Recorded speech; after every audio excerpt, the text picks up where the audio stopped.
And the honest truth to me is simple, that we can accuse each other, we can point fingers. The question is, who is actually better off? I'm a northerner, I'm from Kano State, and I have been accused by colleagues and brothers in a very civil political discussion of dominating the polity, dominating the economy, and dominating the security.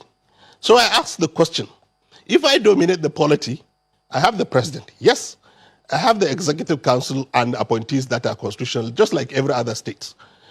But what is my economic situation? And what is my security situation today?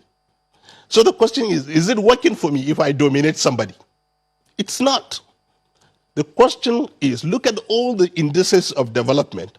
The North today is actually worse off. Security, education, prosperity, development, I don't know. What have you? The North is not very well positioned.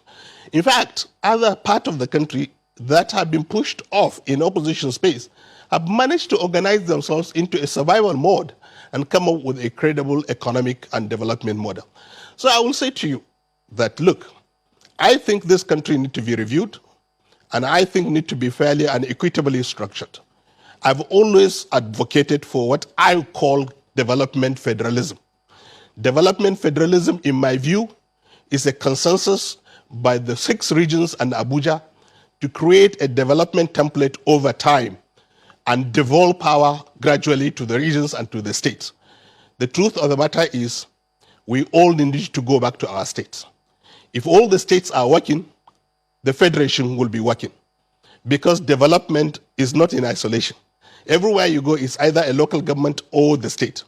So if you devolve power to the local government and to the states, and then create an economic investment template in the form of development federalism, which basically bring the potential of South-South to be an oil and gas hub in Africa, we will stop importing petroleum products.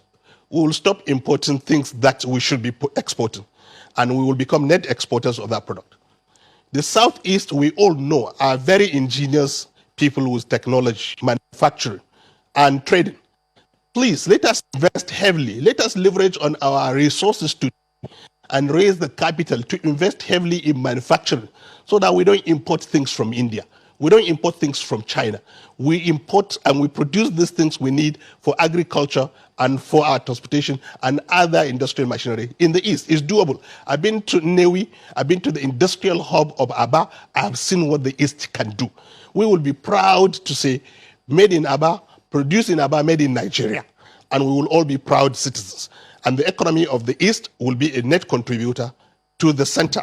The same thing with the Southwest. Southwest dominantly is a manufacturing and marine economy. Singapore is exactly like that.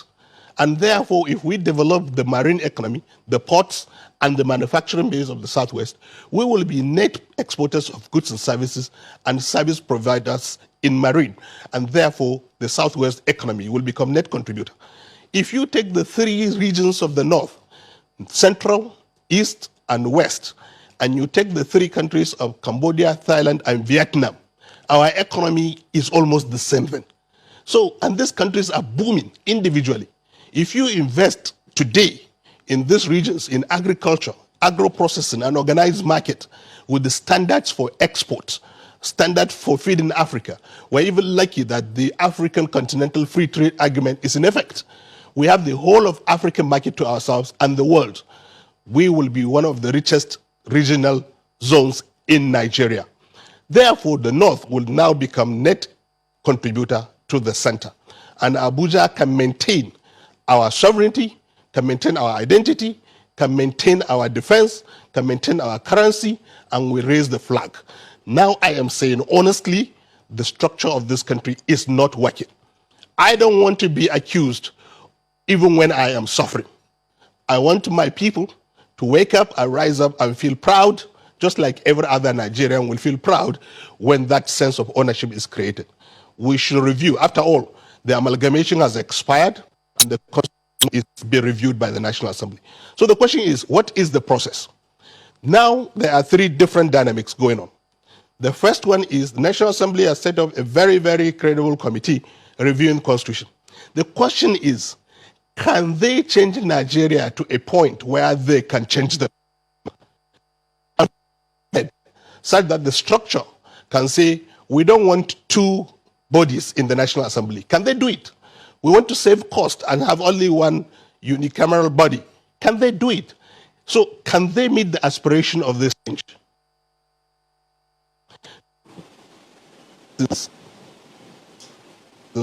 Waking up to create a platform for this competition. And the third one is the one we don't want, is eruption, is anarchy. And that is important. And when you mention that DSS is talking about anarchy, I get very worried because we're almost there already, that citizens are advocating for change in an undemocratic way is not where we want to be.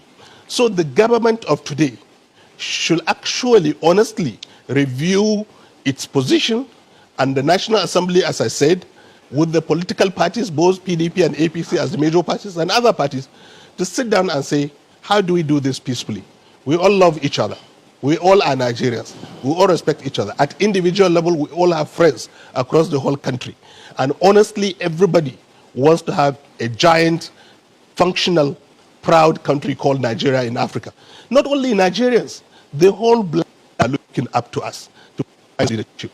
We are better up together, but we need to have a functional structure.